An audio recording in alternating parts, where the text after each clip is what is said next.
So this lectures cover the C++ programming language, expressions, and interactivity. Again, we are going to see some program example, the coding example also. So our first objective is to go through what is a scene object. In our previous program, we used the assignment operator to store data in a variable. When we use the assignment operator, it means we can only store one value at a time. When we run the code, the value will be the same value unless we change it. Now, cin allows the user to interact with the program. So cin will allow us to input a data into a variable using the keyboard. Also in the future, we are going to learn how to input the data into the program using a file. We'll be getting the input from a file. But this time we are going to get the input from our keyboard. So what is a cin object? First thing we say here is that it's a standard input object. And if we can remember from our previous lectures, we say anytime we are using cout, we include the IO stream. So same thing, if we are using cin, we also have to include the IO stream. I stand for the input, O stand for the output. So using cin, we have to include IO stream. And cin, as we said earlier, it allows us to get input from keyboard for now.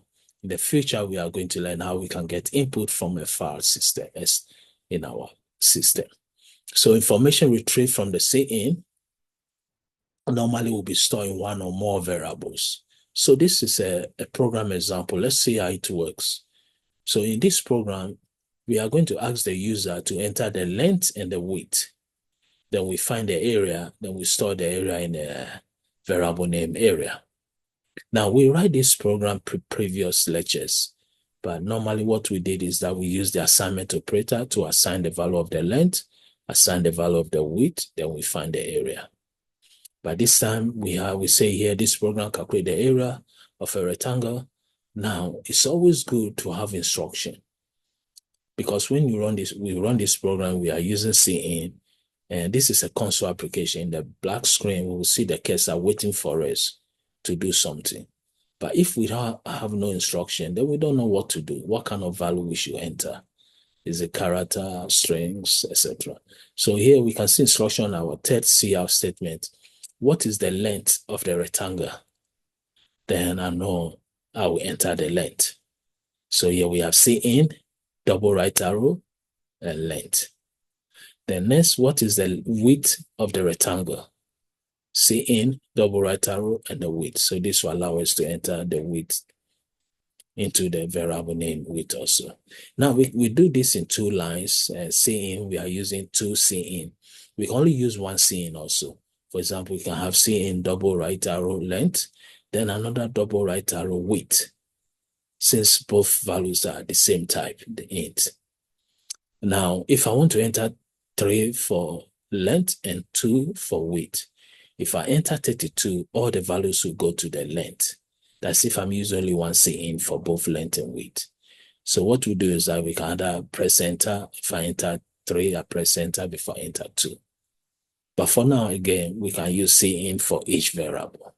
But as we said earlier, if let's say I have 10 variables, if they are all the same data type, instead of using 10 cin, very long statement, I may use only one cin for all.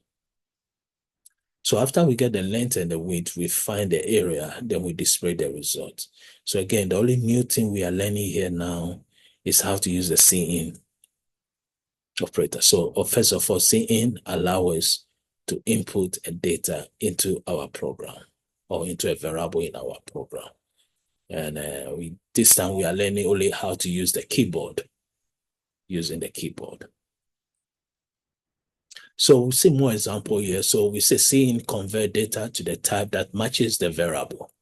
What we mean is the height here, the data type is int. We declare, and as we said previously, before using any variable, we have to declare it first or define it first. Otherwise, we get an error. So we declare variable name height. Then we have instruction here say how tall is the room. Then we ask the user enter using cin and double right arrow height. User will enter the value into the variable name height. So next also, a prompt is a message that instructs the user to enter data. So this is what we mentioned earlier. If we don't have these instructions saying how tall is the room, if we don't have it, what will happen is that, as we said, you run the program, you have a console, a black screen, and the cursor is there waiting for you. We don't know what to do. So always have an instruction to tell the user what to do next. Yeah. How tall is the room? So user may have to enter the height of the room. Also, we say can be used to input more than one value, as we said earlier. So here I say in height, double right arrow height, double right arrow width. So this means I may enter two values. As far as height and width have the same data type. So here we say multiple values from keyboard must be separated by spaces. So that's what we mentioned. If it's 32 for height and 10 for width, if I enter 32, 10, all the 4 digits together, all the values will go to height. So I'm going to enter 32, either press the enter key or space, then I'll enter the width. So again, always there should be space between the height and also the width. And also the order is important. If the first value I want to enter is a width, but I have width second, then the first value will go to the height and before the width. So order is important. First value enter goes to the first variable, etc. So that's the example here. Again, this is the previous program we went through. So we just go through the section of the input. So here also we have a nice instruction. We say enter the length and the width of the rectangle separated by a space. So that's good. So here we can see it says in double right arrow, length, double right arrow, and the width. So this allows us to use only one in to enter as many variables and values as we want, using again the keyboard. So this is another example here. This program demonstrates how Cin can read multiple values of different data types. So here we can see we have the int O, then we have char, letter, double fractional. So all the three variables have three different types. So here we say enter an integer, a double, and a character. So Cin O, fractional, letter. So C out, enter. So this will give us, again, we have to make sure we are entering the right value. So for example, whole is int. So I enter 4. Now if I enter B or C, because the first, I want to enter C into variable name letter, which is correct. But the first value enters C. So C will go to the O. It can't go to the letter. So very important, the data type. We should pay attention to it. So next is the mathematical expression. I think that's very straightforward. In most programming language, the mathematical expressions we know multiplication, division, addition, subtraction, modulus. Same thing here also. So example here, we find the area will be 2 times, multiplication is asterisk. So here we say 2 times pi times radius. Or we can say 2 times length plus the width. Now in college algebra or mathematics, we can say 2, the parenthesis is multiplication. In C++, parenthesis is not a multiplication, so you have to include the multiplication or the product operator, so 2 times. The only thing the parenthesis is doing here for us is that we are going to add length plus the width first before we do the multiplication. If we don't have no parentheses, then we are going to multiply 2 by L, then we add the W. So the parenthesis changes the order of execution of the operators. It's not a multiplication. So that's what we are trying to say here.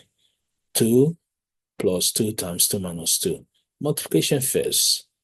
Then from left to right, addition and subtraction. Since addition and subtraction is the same level. So the other precedence is here. The unary negation is the first in order from left to right. Then we have parentheses, multiplication, division, modulus.